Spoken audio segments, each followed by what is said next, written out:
ذرا خاموشی چاہیے ہوگی پیچھے سے، خاص طور پہ جو ہمارے پریس کے دوست ہیں، اگر تھوڑا سا بتا آگے کر لو، تھوڑی سی کرسی بیٹا بٹن نہیں رہا۔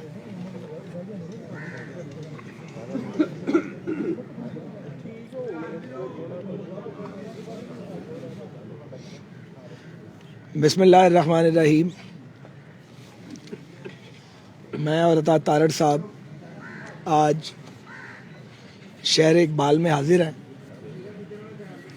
اور آج یہاں ہم مسلم لیگ نون کے سینئر لیڈر، اپنے بڑے بھائی اور مسلم لیگ نون کے پارلیمنٹری لیڈر جناب خواجہ محمد آصف صاحب کی رہائش گاہ پر ان کے ٹائم ٹیسٹڈ ساتھیوں کے ساتھ موجود ہیں۔ آنے کا مقصد بنیادی طور پہ خواجہ آصف صاحب کے ساتھ اور ان کے سیاسی رفقا کے ساتھ مسلم لیگ نون سیالکوٹ کے ساتھ اظہار یکجہتی ہے۔ جیسا کہ آپ جانتے ہیں، خواجہ آصف صاحب کو احتساب کے نام پر انتقام کے اسی شکنجے میں جکڑا گیا ہے جس کا شکار پاکستان میں پچھلے 2.5 سال سے اپوزیشن کی قیادت کو بنایا گیا ہے، اور میاں محمد نواز شریف صاحب سے لے کر مجھ تک اور ہم سے آگے ہمارے سارے ساتھیوں نے یہ باریاں دی ہیں۔ ان گرفتاریوں کا احتساب سے کوئی تعلق نہیں ہے۔ یہ سب گرفتاریاں سیاسی انتقام کی بدترین مثال ہیں، کیونکہ پاکستان میں جمہوریت کے نام پر آمریت مسلط کی گئی ہے، جس کا چہرہ بظاہر جمہوریت کا تھا وہ بھی اب باقی نہیں بچا اور بری طرح داغدار ہو چکا ہے۔ خواجہ آصف صاحب کے پیچھے یہ پچھلے 2.5 سال سے پڑے ہوئے تھے، اور ان سے کوئی کیس نہیں بن رہا تھا، جو آج بھی نہیں بن سکا، لیکن چونکہ فرمائش تھی اور فرمائش لاڈلے کی تھی، اور وہ لاڈلے کی فرمائش رد نہیں کی جا سکتی، اس لیے خواجہ صاحب کو گرفتار کیا گیا۔ خواجہ محمد آصف صاحب کو جس مقدمے میں گرفتار کیا گیا ہے اس پر ملک کی اعلیٰ ترین عدالت کے فیصلے آ چکے ہیں، اور یہ ایک شرمناک اور حیرت ناک بات ہے کہ سپریم کورٹ کے فیصلوں کے باوجود خواجہ صاحب کو پابند سلاسل کیا گیا ہے ایک فیک کیس میں۔ بہرحال خواجہ صاحب کے لیے قید و بند کی صعوبت نئی نہیں ہے، نہ ان کے بزرگوں کے لیے نئی ہے۔ ان کے عظیم والد خواجہ صفدر صاحب اور میرے والد خواجہ محمد رفیق صاحب ایوبی آمریت کا مل کر مقابلہ کرتے رہے ہیں اور مادر ملت کے ساتھی رہے ہیں۔ اسی طرح مجھ سے اور عطا تارڑ صاحب سے خواجہ صاحب کا تعلق دوسری جنریشن کا تعلق ہے۔ ہمارے بزرگوں سے ان کا خواجہ صفدر صاحب کا بہت گہرا تعلق رہا ہے۔ خواجہ صاحب انشاءاللہ تعالیٰ جلد واپس لوٹیں گے سرخ رو ہو کر، اور جیل کا پھاٹک پھر ٹوٹے گا۔ کسی کو تاحیات آپ پابند سلاسل نہیں رکھ سکتے۔ مجھے حیرت اس بات کی ہے کہ ہمیں گرفتار کروانے والے یہ کیوں بھول جاتے ہیں کہ یہ قید و بند، یہ توق و سلاسل ہمارے نظریے کو مضبوط کرتے ہیں، ہمیں متزلزل نہیں کرتے۔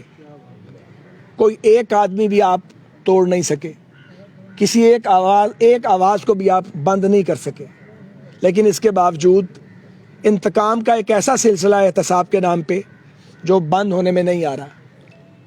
پہلے نیب کے ذریعے یہ کام کیا گیا، اب FIA اور اینٹی کرپشن کو بھی اس کام پر لگا دیا گیا ہے۔ بہرحال یہ دور بہت جلد ختم ہوگا اور پاکستان میں جمہوریت کا، انصاف کا اور قانون کا سورج طلوع ہوگا انشاءاللہ تعالی۔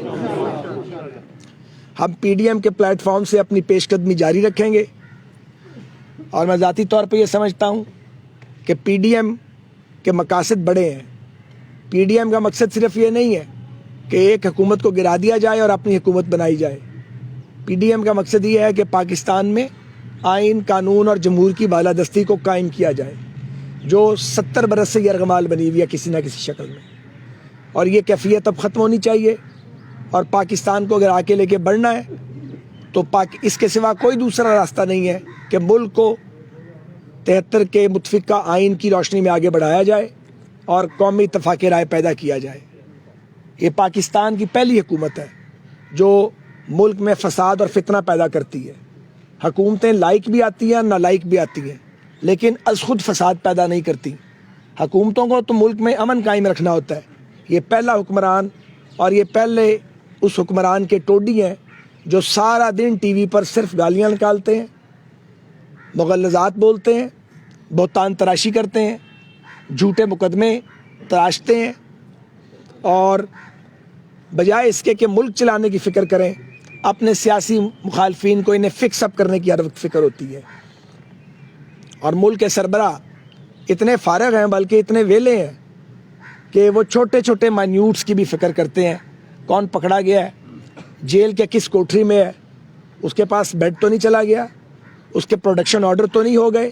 اگر پروڈکشن آرڈر ہو گئے ہیں تو اس بات کو میک شیور کرتے ہیں کہ روزانہ لاؤ جیل, لاہور میں پھر واپس اسلام آباد لے کے جاؤ تاکہ 10-12 گھنٹے روز سفر کرے اور اس کو تکلیف ہو.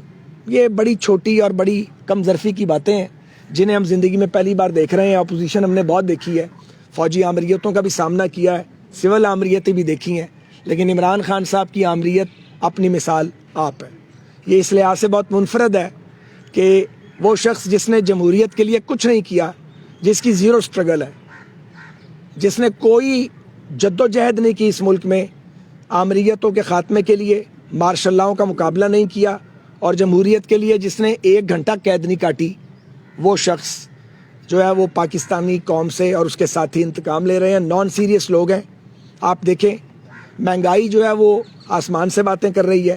روز مہینے میں 2 بار پول پرائسز بڑھتی ہیں. خود و نوش کی اشیاء کئی گنا مہنگی ہو چکی ہیں. لوگوں کا جینا حرام ہو چکا ہے. معیشت کی نبضیں ڈوب رہی ہیں. قومی ادارے لڑکھڑا رہے ہیں. ہم ریلوے کو سیدھا کر گئے تھے, انہوں نے اس کو پٹری سے اتار دیا. اب یہ پی آئی اے کا جہاز آپ دیکھیں کتنی بے عزتی کروائی ہے. پہلے کہہ دیا کہ پائلٹس کی ڈگریاں جعلی ہیں جو کہ نہیں تھی. پوری دنیا میں پاکستان کا تماشا بنوا دیا اور اب وہ ملائیشیا میں جہاز کھڑا کر لیا انہوں نے. کتنی بے عزتی ہوئی ہے مجھے بتائیے. لیکن یہ شاید بے عزتی پروف ہے, انہیں فرق نہیں پڑتا کیونکہ جو دوسروں کی بے عزتی کرنا جانتا اس کی اپنی کیا عزت ہوتی ہے. تو پاکستان کو انہوں نے تو ایک تماشا گاہ بنا کے رکھ دیا ہے.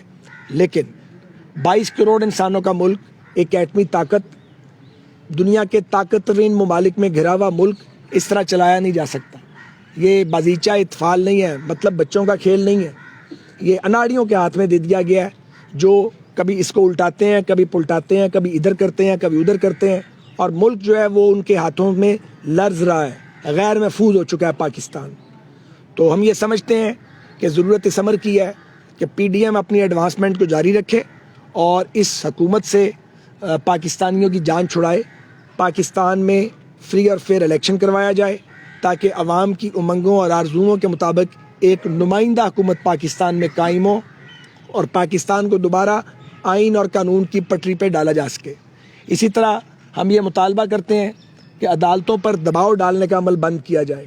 ہم مطالبہ کرتے ہیں کہ سیاسی انتقام کا راستہ اس کو بند کیا جائے. سیاسی انتقام اگر بند نہیں ہوگا تو یہ شر چلتا رہے گا اور پھر ان کی باری بھی آنی ہے. ہم نہیں چاہتے کہ جب یہ جائیں تو ان کے ساتھ بھی وہی کچھ ہو جو ہمارے ساتھ کیا گیا ہے. لیکن یہ حدیں کراس کر رہے ہیں اور جب کوئی حد کراس کر جاتا ہے تو پھر اس کے بعد بعض چیزیں آؤٹ آف کنٹرول ہو جاتی ہیں. اس سے پہلے کہ ملک کے حالات پوائنٹ آف نو ریٹرن پہ پہنچ جائیں اور بالکل آمنے سامنے آ کے لوگ کھڑے ہو جائیں, جو سینئر ایلیمنٹ ہے پاکستان میں جہاں بھی ہے, جس جگہ بھی ہے, وہ جس جماعت میں بھی ہے, جن جگہوں پر بھی موجود ہیں, ان کو اس پہ سوچنا چاہیے اور ملک کو انتشار سے بچانے کی کوشش کرنی چاہیے. آخری بات, یہ پاکستان کی پہلی اپوزیشن ہے جو پھونک پھونک کے قدم رکھتی ہے اور احتجاج بھی کرتے ہیں, اپوزیشن بھی کرتے ہیں اور یہ کوشش بھی کرتے ہیں کہ ملک فساد اور انتشار کا شکار نہ ہو. اور یہ پاکستان کی پہلی حکومت ہے جو 24/7 ان کی یہ کوشش ہے ملک میں انتشار ہو, جھگڑا ہو, اداروں کی آپس میں لڑائی ہو, لوگ ایک دوسرے کے ساتھ دست و گریبان ہو. پتہ نہیں یہ ان سے یہ سوچ جو ہے ان کی, اس سے ان کو کوئی خوشی ملتی ہے یا وہ سمجھتے ہیں کہ اس طرح ان کا کام چلتا رہے گا. اس طرح کسی کا بھی کام نہیں چلتا رہے گا. بہت شکریہ. اچھا خیر صاحب, میرا ایک سوال ہے فارم فنڈنگ کے حوالے سے. کیا آپ سمجھتے ہیں کہ اس پہ کوئی عمل درآمد ہوگا؟ ایک سیکنڈ, عطا طارڑ صاحب اگر 2 منٹ بات کر لیں تو اس کے بعد. جی عطا صاحب. بہت شکریہ. دیکھیے, خواجہ صاحب کے کیس کے حوالے سے رسیدیں بھی موجود ہیں اور رسیدوں کی رسیدیں بھی موجود ہیں. اب جن کے پاس رسیدیں نہیں ہیں اور جو 6 سال سے NRO پہ بیٹھے ہیں اور کبھی ایک سٹے آرڈر لیتے ہیں کہ الیکشن کمیشن کا دائرہ اختیار نہیں ہے, کبھی دوسرا سٹے آرڈر لیتے ہیں کہ جو مدعی ہے اس کے پاس یہ حق نہیں تھا کہ یہ اس طرح کی درخواست دیتا فورن فنڈنگ کے کیس میں, اور اب جا کے 6 سال بعد اس بات کو تسلیم کیا ہے کہ یہ ہمارے ایجنٹ نے کیا تھا. بھئی آپ کا ایجنٹ, کیا آپ نے اس کو مقرر نہیں کیا تھا اپنا ایجنٹ؟ اور جن جن ممالک سے فنڈنگ آتی رہی ہے وہ کس مد میں آتی رہی ہے؟ کیا وہ اس لیے آتی رہی ہے کہ PIA کو بند کرایا جائے؟ کیا وہ اس لیے آتی رہی ہے کہ CPEC کو بند کرایا جائے؟ یہ اب قوم کو بتانا ہوگا. بہت چھپ لیا آپ نے سٹے آرڈرز کے پیچھے. فیصل واڈا کا کیس ہو, 6 ماہ ہو گئے اس کا کوئی فیصلہ نہ آئے. اس کی دوہری شہریت کا معاملہ ہو, کوئی نوٹس لینے والا نہیں ہے. آپ عدالتوں میں جا کے تاریخوں پہ تاریخیں لیں اور ہمارے خلاف درخواستیں دیں کہ ڈے ٹو ڈے معاملات کو چلایا جائے.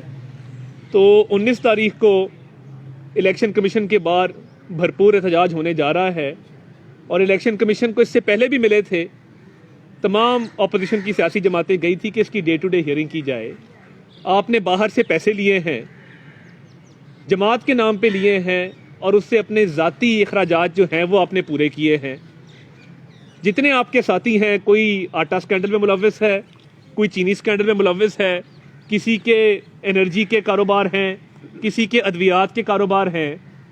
تو یہ جن لوگوں نے آپ کے دھرنے فنڈ کیے تھے یا اپنے جہاز میں آپ کو سیر کرائی تھی, اب جب آپ حکومت میں آئے ہیں تو مافیاز کے ذریعے ان کو پروان چڑھا رہے ہیں اور NRO کے تانے ہمیں دیتے ہیں.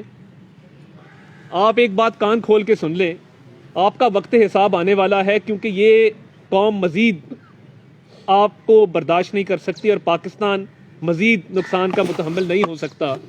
آپ کو فورن فنڈنگ کا بھی جواب دینا ہوگا, آپ کو BRT کے سورب کا بھی جواب دینا ہوگا, آپ کو LNG کا بھی جواب دینا ہوگا, آپ کو آج بھی چینی 100 روپے مل رہی ہے اس کا بھی جواب دینا ہوگا, آپ کو ادویات کی قیمتوں میں 500 گنا اضافہ ہوا ہے اس کا بھی جواب دینا ہوگا.